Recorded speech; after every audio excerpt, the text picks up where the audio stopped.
Welcome to the Career Revolution podcast, where we believe that big ideas for careers start small and it's never too late to get started.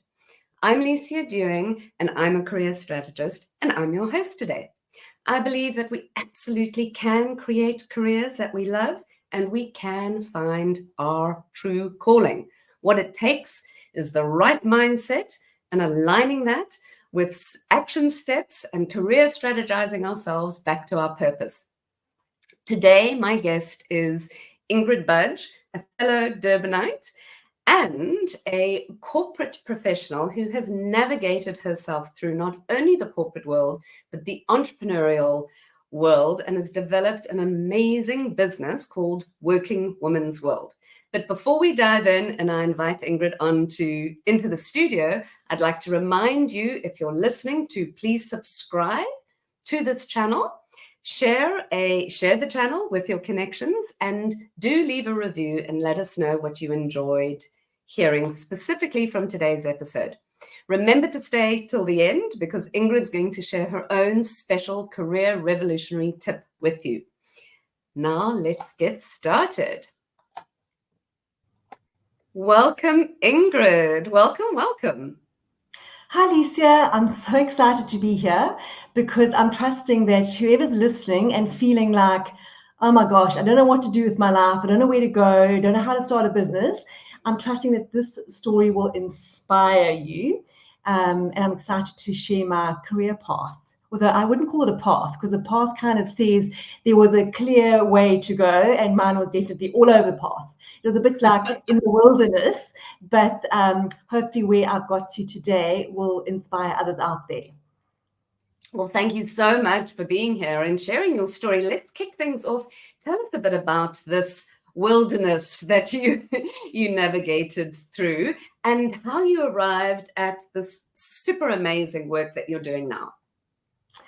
Lisa, you know what? I actually started my first business when I was 6 years old. So I've kind of always been an entrepreneur at heart. But having studied university, I was there with you, did a BSc. So I majored in chem and biochem because I honestly loved chemistry. And then when I got in the real world, I worked for Unilever, worked in the labs. I realized, oh my gosh, this is like nothing like what I expected. And I, from there, moved into marketing, which was great. It kind of fed my creative well. It's, I could apply some analytical skills. But at the heart of all of that, I kind of felt like something was missing. And when I did chemistry and biochem, I really loved the sort of medical side of biochemistry. So after a couple of years in corporate, I decided, no, you know what? I actually want to go and be a doctor. So from chemistry through to marketing, back to medicine. Anyway, cut a long story short, I did apply to go to med school and I got credits for my first year because I already had my BSc. And in that time, I did voluntary work actually at King Edward Hospital because I thought, you know what, if I really want to be a doctor in this country, I've actually got to be able to handle working in an African hospital. And King Edward obviously isn't a state-of-the-art hospital by any means. But cut a long story short, I didn't pursue that career in medicine. And after a couple of years in marketing, I decided to leave and launch my own business. So I'd always had this dream that I wanted a skincare business. And the skincare business was all about being able to support abused women because I'm very much about fighting gender-based violence. So I left Unilever. I did launch that skincare business. And then, and this is my very weak point, is that I'm great at starting things, but I'm very bad at continuing or finishing. Anyway, I felt pregnant and I kind of thought, oh my gosh, do I really want to have this business still? All along, I actually had launched another business to fund the skincare business. Can you see why this is all over the place? And that was called Metamorphosis. So Metamorphosis really was a business development consultancy. And I started consulting to big corporate brands like KFC and Nestle and Coca-Cola, those kind of brands, really to fund the skincare business. And that business also took off. And so by the time I had kids, I was like, I can't do all of this. And my husband took over the skincare business, which is a story for another day. And I kept my consulting business. So Metamorphosis has actually been going for 23 years now and has been a business that I've loved. I mean, I do love marketing. It is creative. I have great clients, thoroughly enjoy that side of things. But oh gosh, probably about 2017, 18, I built that business up to a 7-figure business. And I thought that that was like, okay, now I've arrived.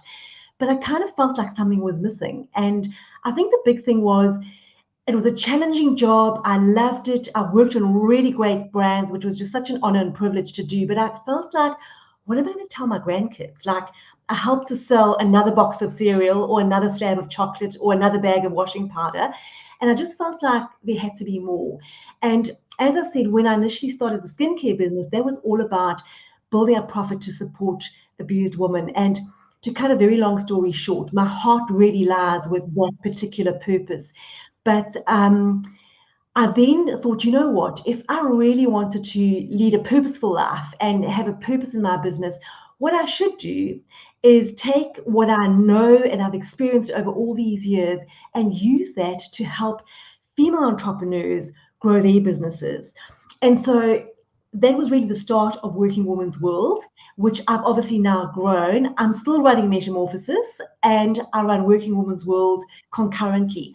Working Women's World is really there to help female entrepreneurs strategically grow their businesses, because I had that aha moment when I realized if you want to grow a business, you've got to have a strategy. And that was like the big thing really lacking. So I'm all about strategy and I'm helping women to grow their businesses. But ultimately, my purpose is to help fight gender-based violence. So my philosophy is that if I can help you or any other entrepreneurs grow their businesses, they inspire others to also want to grow businesses. Because as you said, Licia, it's a bit like you'll look at someone else and go, oh my gosh, if she can do it, maybe I can too. And so there's this whole sort of ripple effect, which I call the butterfly effect in business. So as you know, my logo is a little butterfly, but that's the history behind my butterfly. And so I love what I do.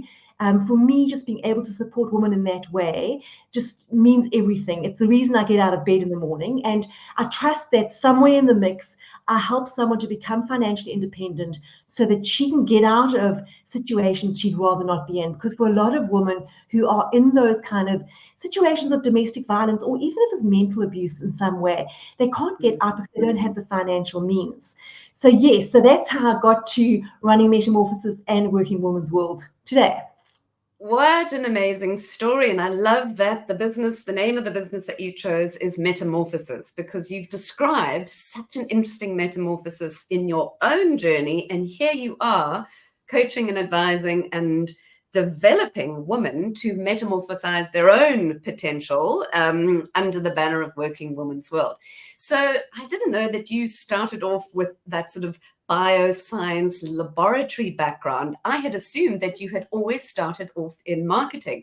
So if I can take you back to there, because I think many of us, were given the message, get a good qualification, work hard, and the company will look after you. And we all know that never worked. So I work with many clients who have studied one thing and now they're moving somewhere else. And you are you're like the poster girl of that, a perfect example. So are there any particular aha moments in that transition when you decided to turn away from the labs, as you say, and lean into marketing?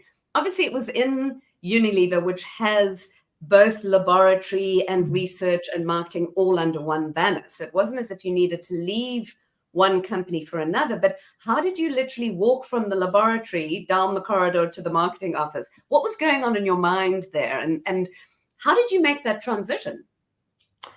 Well, Lisa, firstly, I always say, what's a mind worth if you can't change it? And, the beauty today is that you can change your mind. There aren't like only a few careers out there. There's a lot that you can do and you can change and move. the wonderful thing is that you always grow, and I think you need to be growing. So just because you studied one thing doesn't mean you can't do something else. I mean, my sister's another example. She studied teaching and she's a financial analyst, and she only did maths lit at school anyway. So all those kind of conventional things that we taught about, well, you can't do this because of that, are actually absolute rubbish at the end of the day. But coming back to your question, for me, I was just so bored in my job. Working at Unilever, I worked in the laundry sort of category. And honestly, literally, all we did every day was wash loads of clothing, because that's what you need to do, to then test the whiteness and the brightness and the stain removal, and make notes on that as we sort of altered the washing powder at that stage. But I've always been quite artistic, and in fact, art was one of my subjects in matric. And so when I looked at what the marketing guys were doing, it just looked like so much more fun and more creative. And I actually went to one of the marketing managers and I just said, look, you know what? I work in the labs at the factory, but I want to know, is there an opportunity in marketing? How can I get into marketing? Because it looks like a whole lot more fun over here. And I'll never forget this. On his desk, there was sort of a big A4, and it was a printout of an outdoor billboard that they were going to put up for Omo washing powder. And he passed it to me and he said to me, Ingrid, tell me what you think about that. I was like, oh my gosh, okay. But the great thing is, you don't know what you should or shouldn't be saying. So I told him what I thought about it. And he looked at me and he said, you know what? There's actually a job coming up next month in the Dove office. We were about to launch Dove soap. And he said, the job's yours if you want it. And that was it. And so I'm always grateful for opportunities. And I always believe that everyone gets opportunities. So be ready for them. When they come, you step up, you grab them with both hands and you go for it. You don't doubt yourself. You don't go, well, I'm not really qualified to do this. Can I just do it? Because ultimately, if that's what you want to do, you'll find a way to get there. So you totally spoke your truth and perhaps sort of stripped down what that Omo ad looked like. He was like, wow, she's got a strategic brain. Let's bring her on the team. She's either going to work for us or the competitors. I can't even remember what I said, but I'm just so grateful that I must have said something right. And then, as they say, the rest was history. I want to touch on self-doubt because, as you say, so rightly so, when, believe in yourself, and when opportunities come, grab them with both hands and run with them. And that's what would have propelled you to walk into that marketing guy's, office and say, give me a chance. I want to do that. But self-doubt is a friend that always walks alongside us and, sort of sits behind us and reminds us and all the rest of it. Well, talk to me about how you managed to not so much overcome, but how did you manage to keep moving forward given that? And I know that you've shared this deeper impact work with, the work you wanted to do in terms of supporting other women. Was that something when you realized that, did that really propel you forward? Because when we're doing something when we're working for something that's bigger than ourselves, it doesn't become about us. It becomes about everything else. So I'm sort of asking you a question and leading you to an answer, but I know that that's what you're going to talk through. But tell us what that sort of transition of self-doubt and moving into that belief. You know what, Licia, having a purpose is what you're alluding to is always important, because what I always say is when you become an entrepreneur, especially, or any job really, you have a passion for what you do, or you should have, otherwise you're not going to enjoy it. Do things that you're passionate about, but that passion can be snuffed out so easily because reality hits you like an ice cold slap in the face, and then your energy and passion start to die. But when you have a purpose, you carry on despite the passion not being there anymore, because as you said, that someone out there or actually needs you, and you're making a difference, so you have to show up. Unfortunately, that's got nothing to do with that fear, because that people call it imposter syndrome often, where you have that self-doubt and that fear, and it is actually at the heart of it a fear of failure. You kind of think, will I be able to do this? And no, I don't really want to fail. And the sad truth is that everybody experiences that. I have found that with everyone I've worked with, we all have that fear, that imposter syndrome. Am I good enough? Can I actually do this? And I remember, as I said, I built Metamorphosis, and I really, my aim was to build it to a 7-figure business. And I was very blessed, very fortunate along the way because, doors opened, people supported me. It was an amazing journey. Of course, there were lots of ups and downs, but I got to that point. Along the way, there was a lot of fear and self-doubt. An entrepreneurial journey can be very lonely, especially if you're a solopreneur. Now, I was fortunate enough to build a team over the years, so that takes away a bit of it. But when you own the business, the buck stops here. And that's a scary place to be. So you will be scared. But for me, it was about feel the fear and just do it anyway. Because even in starting Working Woman's World, which is about then consulting or coaching female entrepreneurs starting new businesses or, who are in business. And even then I doubted myself and I thought, come on, Ingrid, when you actually have those moments of sit yourself down and have a good talking, I go, come on, Ingrid, you work on the biggest brands in the world and they think you're good enough to do this. That's why they pay you. Why are you doubting yourself when it comes to helping someone who is running a part-time business because her kids have gone to school and she now wants to build a business? And you're fearing that you won't be able to do that. Then you go, okay, maybe I can do this. But those doubts, as bizarre as they sound, creep in for everyone. So it is just feel the fear and do it anyway, because as you said, Licia, that is part and parcel of any entrepreneurial journey or any career, because even if you are in corporate or working for someone else, as soon as you change jobs, when you're not in your comfort zone anymore, that's when you start to doubt yourself. And it's not good to be in your comfort zone because you're not growing, you're not moving forward. So I'd love to say I had the solution to those fears and doubts. I don't, but I embrace them, I accept them, and I just keep going anyway. Well, thank you for embracing them and keeping going anyway, because I couldn't imagine how many women who are part of your Working Woman's World community, where they would be right now if it weren't for you just pushing forward, as you say, and doing the work that you knew was calling you.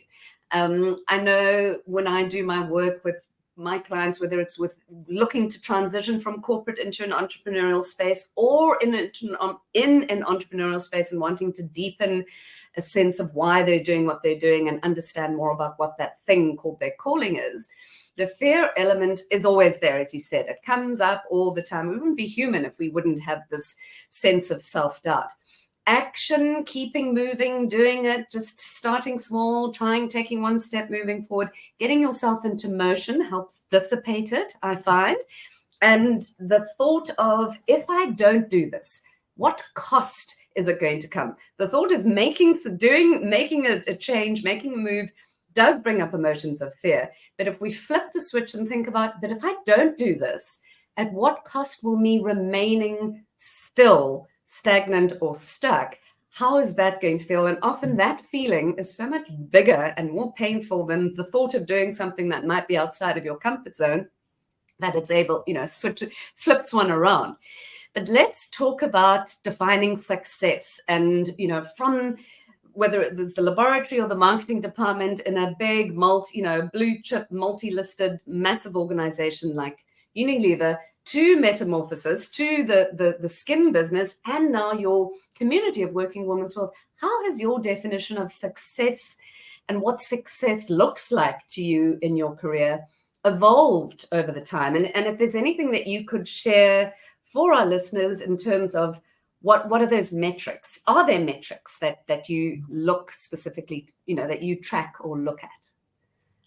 Yes, it's such an interesting one because success is obviously defined differently by everyone. And I run a course called the Focus for Growth Formula. Module 1 is about defining your success because it's really important to know what you're aiming for. Because otherwise, how will you even ever know if you're moving forward and getting closer to it or not? But I'm very conscious of the fact that success isn't conventional success that is often portrayed through the media. It's not about owning a yacht and driving a Lamborghini, wearing a Rolex and wearing 10-carat diamond ring type thing. It is different things for different people, and you need to know what yours actually is. So people always laugh at me on this one. But for me, when I first started out, I've never actually been a money-driven person. So although, as I said, I was really blessed in my business and I earned more than I actually thought I ever would in life, and that might not be a lot to some people, but to other people it is a lot. So it's all relative. But for me, it was, oh my gosh, I didn't actually realize that this was possible. But what happened very early is it kind of was like, but why am I doing this? And the thing for me was that I worked incredibly hard, because let me be honest with you, there are people out there that will sell you 6 months to six figures. I have never, ever met anyone that's been an overnight success. There's the 10-year overnight success, and that's about it, and it is hard work. So I'm not going to lie about that. And I get really angry when people try and sell you shortcuts and whatever. There is no shortcut, but you need to know what you're heading towards. And I got to this stage in my life where I was really on the verge of burnout. I mean, I almost ended up in hospital twice in the first 4 years of starting Metamorphosis. And I was just so down. And I actually went on holiday with my husband, Andrew, and we were on this tropical island on holiday, and I just hit rock bottom. And I was like, Ingrid, like, how is this possible? I have everything that I could ever have dreamed of and more, and what most people would never even be able to have in their lives. I should be grateful. I should be enjoying it, because I've been fortunate enough to be given it. And I was just rock bottom. I mean, I was like really rock bottom, and I just felt like I don't want to see tomorrow, and that really was a big shock for me. And I came back from holiday, and I actually went to go and see a psychologist, because I thought, you know what, this is not on. There's something wrong here. And she helped me see, but Ingrid, why are you doing this? Because you're working so hard, and what is the reward for what you're doing? Like, where are you feeling like you're moving forward? And the amazing thing is, what she told me to do was work out what success means for you. So funny enough, for me at that stage, and to this day, my sort of symbol of success is to be able to have fresh flowers in my home all of the time. And don't laugh at me, but that was it for me, because I love flowers, and they are a luxury because they don't live very long and they do cost a fortune. But so for me, it was that. Having said that, I'm suddenly realizing that my flowers over here aren't real flowers. So that's kind of like, oh, times must be tough. But that was success for me, and actually always has been. But as you said, it's different things for different people. Over and above that, there's business success. You've got to have financial goals in order to keep your business running, but you don't have to measure your success by your financial goals.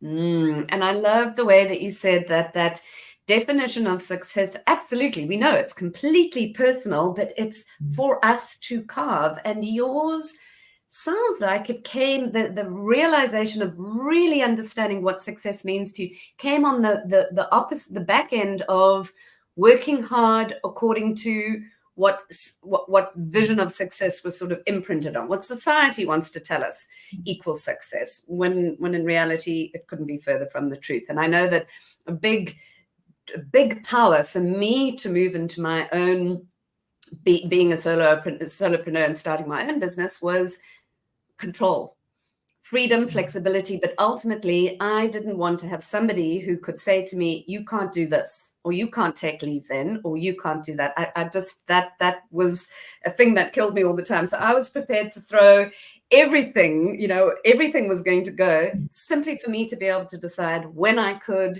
take that leave, when I could leave the office, when I could take an afternoon off. For me, it was that element of control. And to this day, that's what I cherish and I absolutely love more than anything. And my clients will know, I generally say to them, I like to give them the option of when is your best time in a day and when is your best day in a week for us to have our sessions. Because I want to meet my clients when they're inspired, when they're in flow, not when it suits me, when it suits them, but when it suits them, that I then can structure my week and my month according to what I need. And my clients know that if I'm not available, there are times when I'm around and there are times when I'm not around, and I cherish that. And I love the way that I influence them in that way too.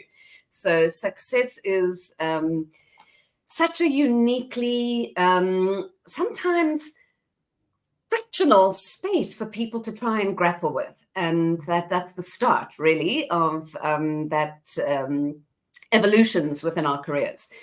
I want to talk a little bit and ask you about the specific, did you set specific goals? Did you go with the flow? I mean, so much of what you've described has been very deliberate and very conscious, sometimes in the moment, but then a plan that went. And I know at the very beginning you shared about how you are a strategic thinker and your work is to encourage business owners to think strategically. But it's hard to do the thing that we do so well for others for ourselves.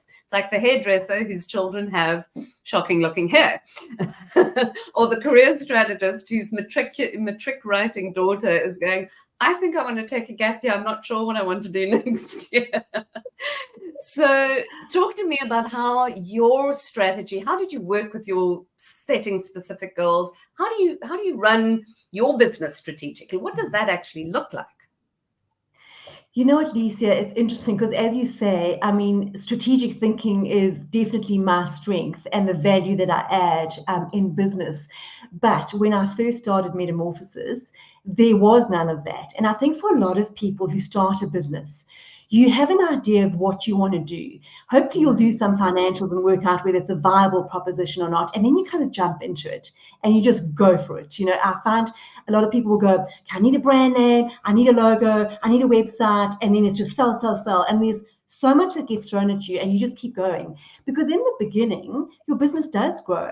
But the issue is if you don't have a strategy or a plan, you get to a point where suddenly it's like, well, now what do I do?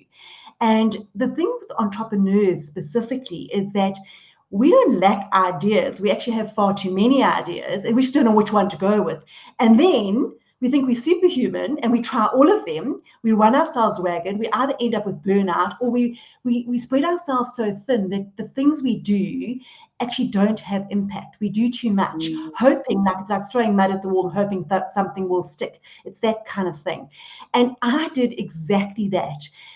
So as I was saying earlier, I actually nearly ended up in hospital with burnout twice because some of us don't listen and learn the first time, you know. And then I had that aha moment. I think everyone at some stage has that aha moment. And for me, it was, I was like, here I am helping other people, and I'm talking big businesses grow, you know, and I'm teaching them strategy. And I'm thinking, but I don't even have a strategy in my business. And that was a turning point for me because I literally thought, okay, you know what? Let me apply what I teach them, go figure, to my own business. And that's essentially what I now teach in Working Woman's World, because I suddenly realized that, you know what?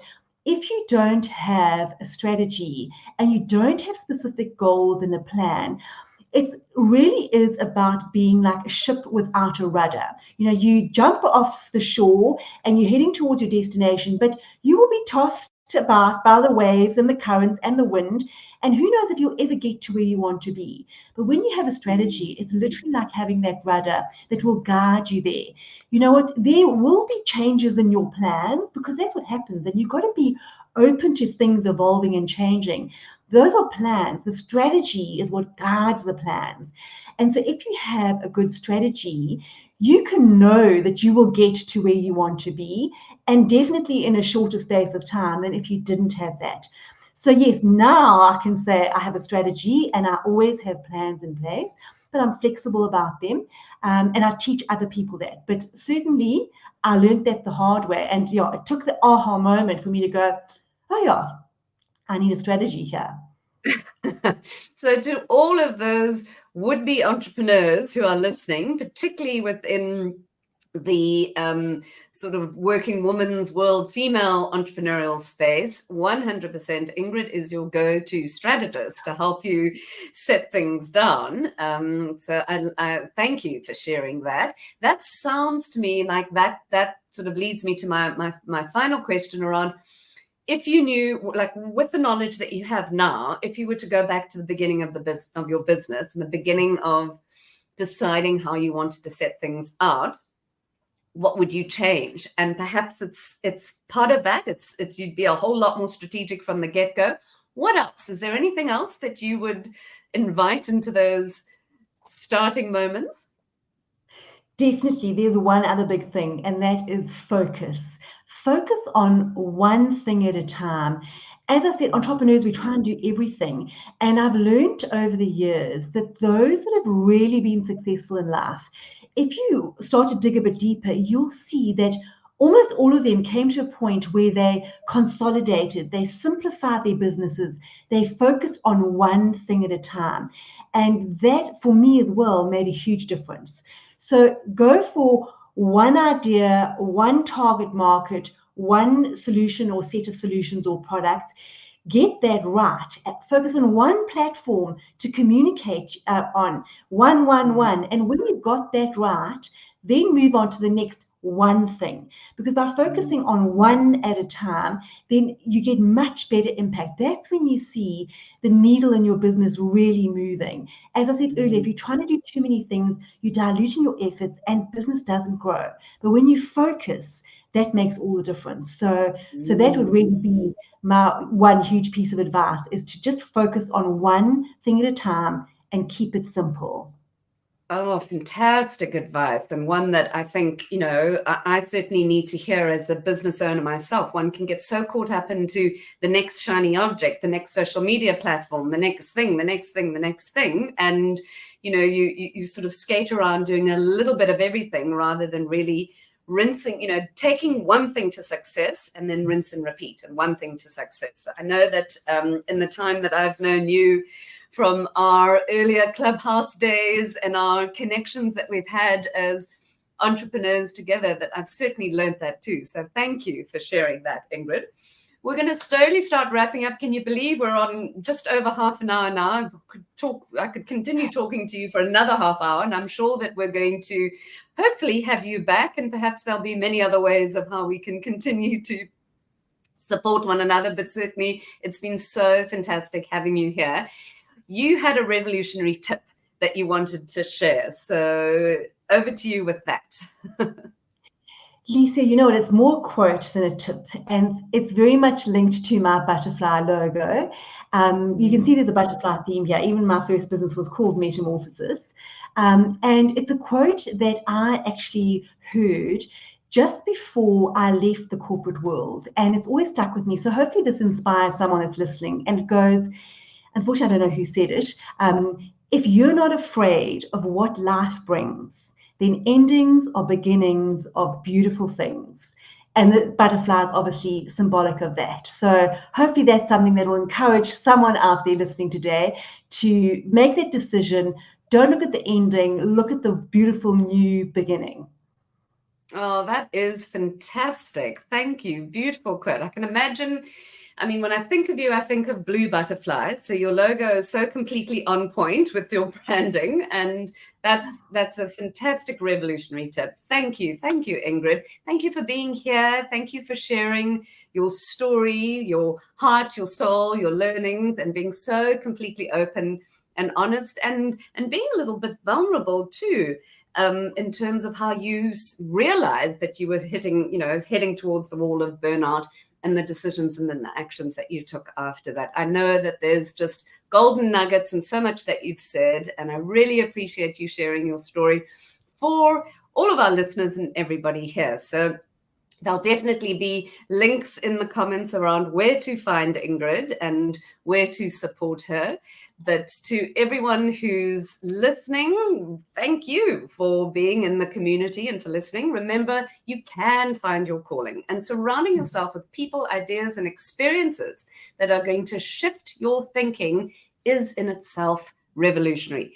And what's on the other side of revolution? Possibility and a whole lot of opportunity. So if you enjoyed this episode, please do subscribe. Don't forget to share it with your network and your community. Sharing is caring, and somebody that you know might need to hear what Ingrid has shared with us here today. And until next time, thank you, and imagine what you could do if you did something about all that you imagine.